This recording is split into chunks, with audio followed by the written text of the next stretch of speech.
Hello, everybody, and welcome to my podcast. It's called Lift Off. So, first time recording in English. We have a special guest today. It's Mathew Zlat, street lifting athlete. Hello, everyone. Really glad you're here. Also, he's my coach for the last couple months, and I'm really happy with my progress also. So, hello, Mathew. Hello, everyone.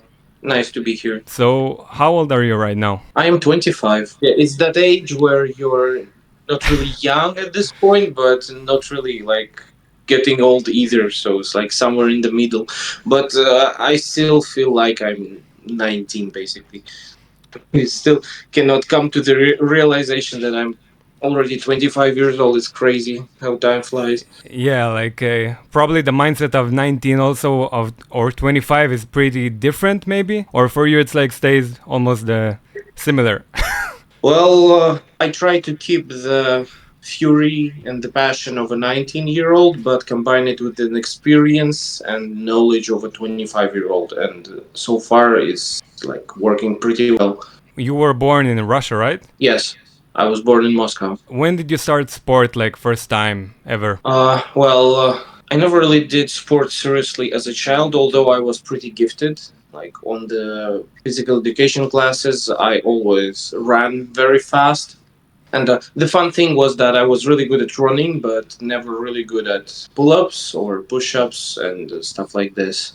And my first real training started when I tried like doing push-ups every morning when I was 12. And from there, it kind of took off into a year of the gym when I was 13. And after that, I found calisthenics, and starting from like late 14, early 15 years old, I was dragged basically into street lifting when I saw it on YouTube, and from there, like, it was all street lifting for me.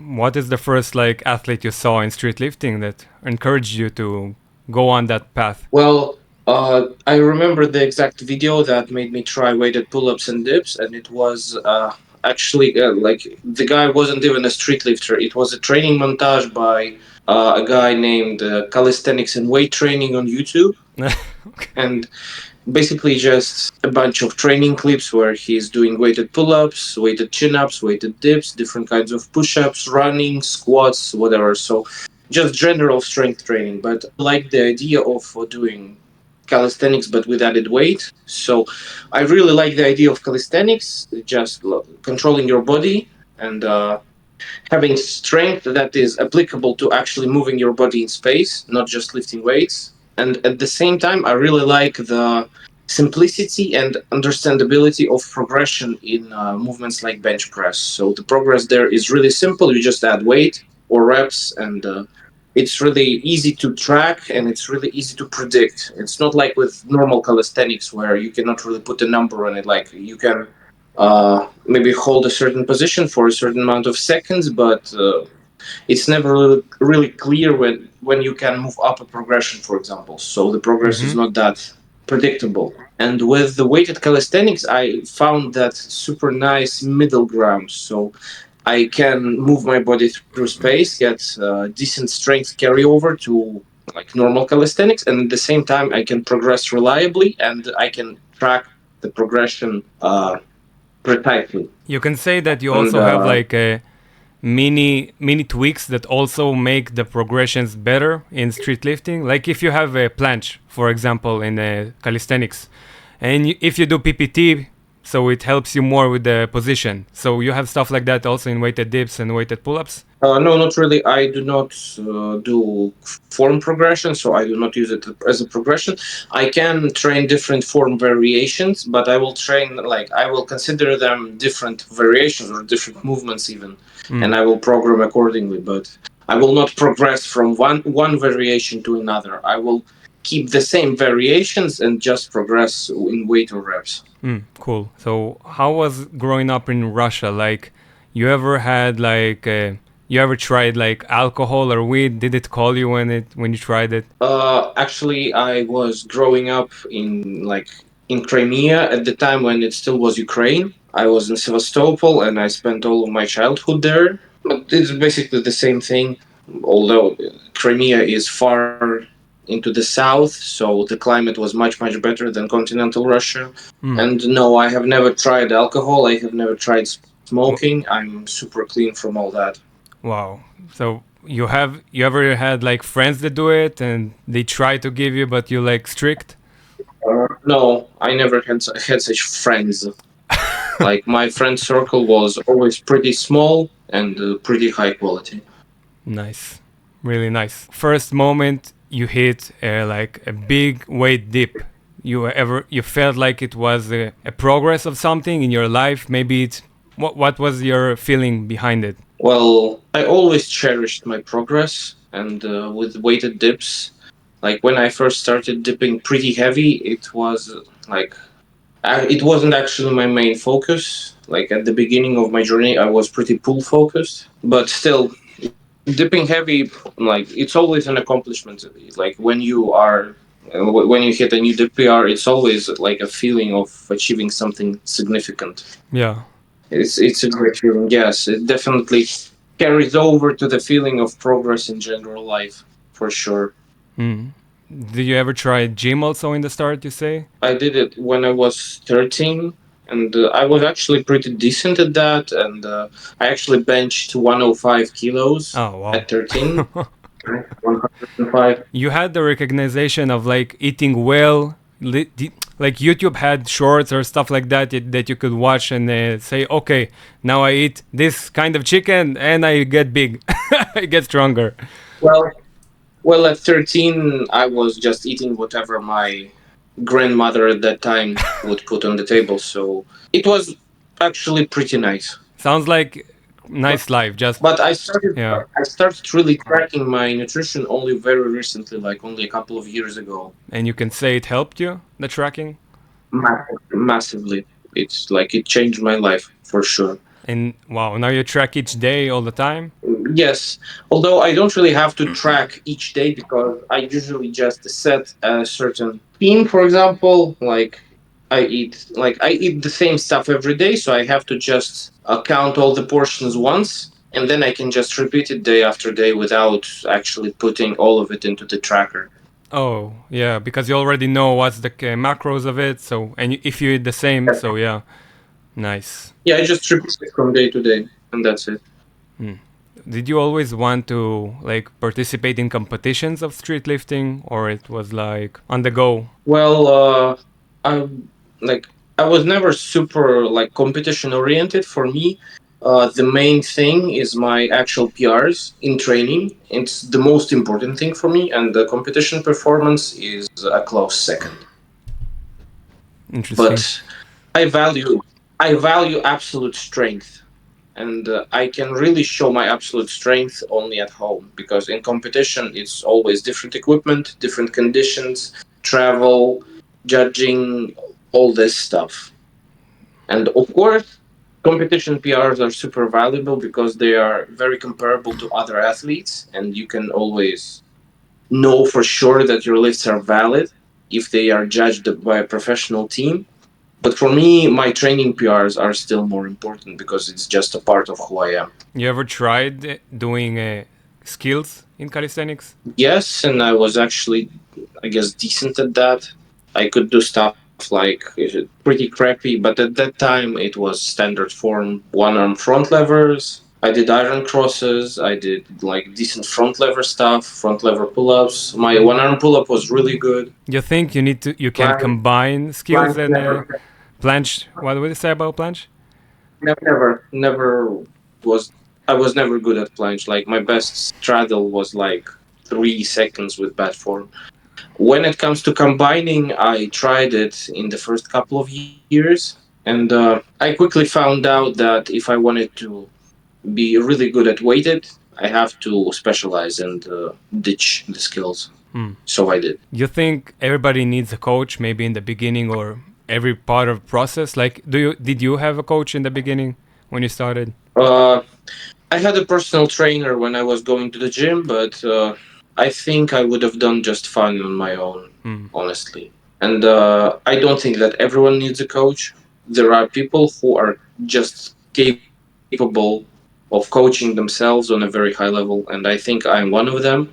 And yes, for sure, I make mistakes. For sure, some of the things that I've achieved could have been achieved faster, but it's a part of the journey, and I really value the learning aspect of my training as much as the progress aspect. So even though some of the results might have been achieved faster, I completely own my achievement, and that's a big thing for me. Yeah, So like I don't have to credit anyone for my 200 kilo dip, for example, because I know I achieved it fully, and not just with training and working, like doing the actual work, but also planning and programming, and all the methods were mine as well. And it's like, for me, the methodology behind the 200 kilo dip, for example, is even more important than just putting in the work. wow, crazy. That's crazy, and of course, it sounds like a really big achievement when you do it on your own, also, and from your failures that you learn and you own them and you learn from them. And that's a big part of the journey, also. Wow. I can ask you a couple questions fans wanted to ask you actually. So it's like four questions or something like that. So one of them was, how would you describe the best way to progress physically and with strength, like how you build your path? Physically and with strength, basically. How I build my No, like what? how would you describe the best way to progress, both strength and being bigger, in example? Well, first of all, let's discuss the correlation between being stronger and being bigger. So, as long as you're getting stronger and you're in a calorie surplus, you will get bigger. So, that's that. So, you have to make sure you're getting stronger and you are gaining weight bit by bit with the right amount of macros. So, and when it comes to being stronger, I I literally run, like, at the moment I run simple linear progression cycles. So I start at higher reps, lower weights, higher volumes, and I do a block of that. Then I deload, do, for example, something in the middle. For example, I start pushing my top set of 6 with back offs for 7. I do that for like 4 to 5 weeks block. Then I reset, deload, and start pushing my triple. Once I get to the, like, my PR triple, I deload again and I can peak with low reps. And Mm. once I'm peaked, I can reload again and start but all the way back at sets of 6. So when it comes to progression, like inside of a block, inside of a 4 to 5 weeks block, it's just linear. So I progress from session to session and I add weight. Wow. When you mean you reset after the block, so you start again with the same weight you started before, or like higher this No, time? I always pick the weight that I find appropriate for the beginning of the block, and I usually go by feeling there. Interesting. Okay. What did you learn from your bicep injury? Did you learn how to prevent it? And what's your opinion on chin ups in general?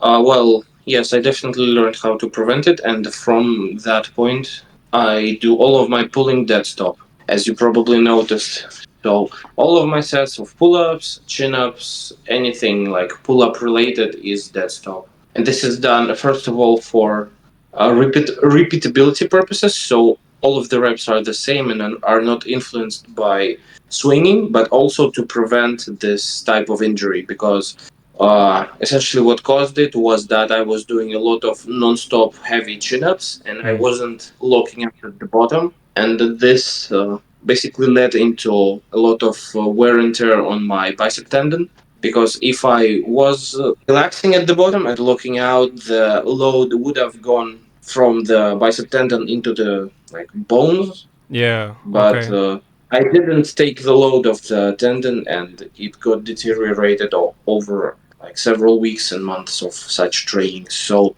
now I do all of my reps dead stop, and I make sure that the load is taken off the tendon, and there Mm. is no risk at all. On So, chin ups in general, that they are definitely easier than pull ups. You can definitely lift more weight on them, but also, for me, for example, I have pretty poor mobility, especially in supinations, so I cannot sustain them for long, and I get, like, inflammation, tendinitis in my elbows, and pretty strong pains. So my main pulling movement is pull-ups at the moment. I can run a prep for chin-ups if I need it for a Russian competition, for example, where they require a horizontal chin over and sometimes locked, but uh, for final rep.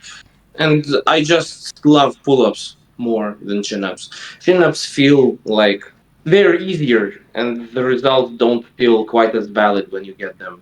So, like hitting a 130 kilo chin-up is not the same value as hitting a 130 kilo pull-up, for example. Yeah, yeah, for sure. It's much harder that way. You remember the day that you had the bicep tear, like the feelings you had in your body? Yeah, I had some pains like a couple of days before. It was a strange pain. It was in the brachioradialis region, like not in the bicep, so it was in the forearm. And also, like a couple of weeks before that, I started having pretty strong pains in my right wrist. So that might have also contributed to the tear because my tear was on the left arm. I might have subconsciously switched some weight from my right arm to the left because of the pain, and that might have caused the tear as well. Hmm. How long it took you to came back? Well, from the tear, like from the surgery to 180 dip, it took 4 months. Wow, From that's the crazy. surgery to 100 kilo pull up, it took 5 months. But to actually PR, like also from the surgery to my strict curl PR, it took like 7 or 8 months. I don't remember, and to the absolute new level in pull-ups and chin-ups, it took around a bit more than a year, so a year and a half, something like that. Nice. Wow, crazy. Like a big inspiration also to come back like that. Are you still doing chin-ups? The man asked like if why are you still doing chin-ups? I'm not sure if you're doing, and like if you got hurt because of chin-ups in the first place, why you still do it if you do it? Well, I'm not doing chin-ups right now, and I'm not afraid of doing them. I know what exactly caused the injury, and Yeah. I like know how to prevent it now. Chin-ups are not to blame. Load management, form, and basically all of this is to blame, not the exercise. If you do the exercise right and manage the loads right, you will be fine. Yeah, it's probably like you said before, like you had the pain, you had all the symptoms, just listen to your body when it says, bro, stop, let me rest. And it also actually it was a big thing for me to come back on chin-ups specifically because it was like a way to triumph over injury, like not just recover, but to completely annihilate it and to show who's boss basically. Doing So bicep coming back on curls chin-ups, helps to come back with it. uh, yes, I did a lot of curls when coming back. Nice. So yeah, owning the injury and being showing who's boss. Yes, so I definitely had to dominate the fear and dominate the injury, and I did. I did. That's a great feeling, I'm sure. Almost last question. Tips for squats because your squats are crazy, crazy strong, really impressive. Well, my squats are not crazy at all. I still like sometimes I watch IPF lifters in my weight class and they're crazy strong and I'm nowhere near. But I don't have much experience with squats, so my tips would be to basically I prioritize my pull-ups and chin-ups over squats. So my tip would be not to go too hard on squats because they're super taxing and leave some room for recovery. So pull-ups and dips are like they're easy to push and they're not super fatiguing, but squats can be super fatiguing. So yes, don't push them too hard, especially in the volume department. Leave enough time to recover, and you will definitely see progression. Yeah. A question you probably get asked a lot in Instagram or whatever. Are you natty? Natural. Yes, yes, I am. I mean, it's a big thing for me because basically achieving all the same numbers, but on cycle is not nearly as impressive. So that wouldn't be rewarding enough for me at the moment. Yeah, for sure. Any mindset you have going on, maybe quits you have, well, I don't know, living life. Anything that helped you, maybe reading books. Like my main thing in life is following my purpose. As I said once, the purpose makes the man. So for me, like, life is about having a purpose and doing everything you can to achieve that purpose. My big like thing when it comes to purpose was hitting a 200 kilo dip, but now it's over. I did it, and right now my main thing is to dominate final rep and become the strongest street lifter in all four in a like four lift format competition. So I'll be going for the world record total there. But really, it's all about the purpose. If you have a purpose, you're unstoppable. You can do anything you want. If you don't have a purpose, you just rot. It's not a good life without a purpose. And always when you achieve some purpose or some goal, you always need to find another one, like keep on with another purpose. For me, at the moment, yes. I don't see myself living without a purpose at all. I mean, it can be different. It can be like the purpose can be not only about achieving something, it can be just about being happy or making someone else happy. Like you choose the purpose, but it has to be there. Yeah, interesting. How did your day go? Well, I had a pretty terrible sleep. I don't know why. I woke up and couldn't fall asleep, so the morning was very sluggish. And but then I like got myself together, finished work, finished answering to all of my clients, got for a nice walk, and then after that I actually got a notification that my visa for final rep was ready, and I rushed to the visa center and I retrieved it, and it was good.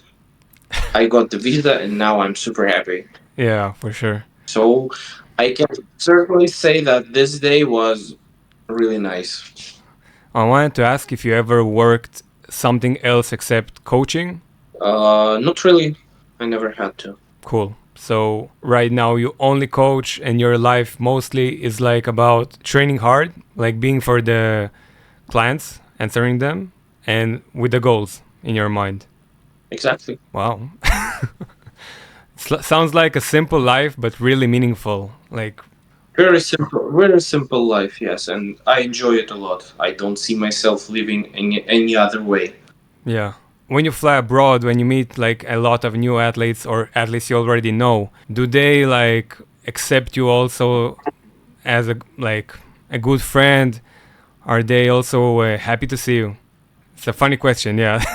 Yes, like every time I go to Europe, and I didn't have many such occasions, but every time I do, I'm surprised to see how happy people are to see me, and it's always so inspiring and very nice. And Yeah. I'm super happy when that happens. So I never encountered any hostilities or stuff like that. People are always happy to see me, and that's like I enjoy it a lot, and I'm always happy to see them. Nice. You ever had trouble maybe with anxiety, or can you connect like bad dieting to feeling more bad in general? Yes, of course. When it comes to anxiety, yes, I'm big on that. My sleep gets disrupted, and before like very important training sessions or competitions, I always sleep very poorly. But it doesn't really affect my strength at all. I managed to like get used to it, and it doesn't affect me anymore. But yes, anxiety is big.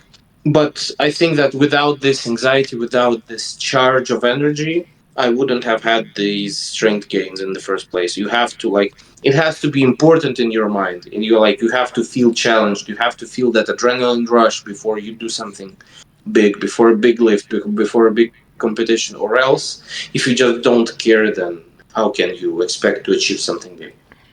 Yeah. When it comes to dieting, yes, it's definitely a big factor. When it comes to feeling good, and when I started tracking, one of the main differences I noticed was that my body was feeling very pure, like without any sluggishness, without any like lacks of energy. I was feeling like much more present. I was feeling stronger, and I was feeling like very pure. Wow, it's a nice explanation, feeling pure because of dieting. You can say that at the start of the block and or at the end of the block, you can feel a little bit more anxiety. Like at the end of the block, your body is more Yes, tired. definitely. And usually my blocks end to me not like not being able to physically push, but usually I fail top sets due to anxiety and shaking, especially on like what it is for dips. When it comes to pull-ups, it's usually just strength. When it comes to squats, it's usually just strength. But for dips specifically, like the 200 kilo dip thing was so big in my mind that I really developed this stress answer to dips that I started shaking on super important sets, and I can often fail them just because of the shaking and being overly anxious. Shaking because of 200 kilos, and today you gave me 50 kilos, and I felt that big adrenaline rush. So that's crazy, the compression. How many Yeah. years you train? I train like more or less seriously and systematically since I was 13, so 12 years. And street lifting more? Street lifting, I would say a bit over 10 years, Mm. starting in 2015. Do you have any questions you want to ask? Like, did you like what you heard? Did you Or any? find anything interesting? Yeah, for sure. It's not only me. I feel like I'm representing my country because I'm the only one who really does interviews with big athletes and dares to try. Like, you understand what I mean? Like, to just send a message and be in an interview. I do it for a long time. Like, for this is like 37 episode of mine. Of course, mostly of them in my main language in my home. But yeah, right now talking to you is like a big honor for me. But I'm that's that's funny. Yeah. Well, we have a good connection because I'm coaching you, so it's not a big problem at all. Yeah, for sure. I think actually this episode really sums up really fast. Like you, you summed up everything really fast and really accurate in all your answers. Maybe I'll do the like last part of my episode when I do always. Do you have any special mindset you can give to the listeners at the end of the episode? Like anything you feel? Well, it's all super generic stuff. Like, believe in yourself. You can always achieve what you set out to do if you do it with your full effort. Uh, Try to not wait for a special moment. Create it with your own actions. And always be bold enough to go for your goals, or else it's not happening. Yeah, really nice. So yeah, Mhm. probably that's it for now. Really, thank you for you coming by. Okay, then it's perfect. Then I'm happy. Yeah, thank you very much, bro. Yeah, you're welcome. And thank you for inviting once again. Sure. So have a good night. All right, you two have a great evening.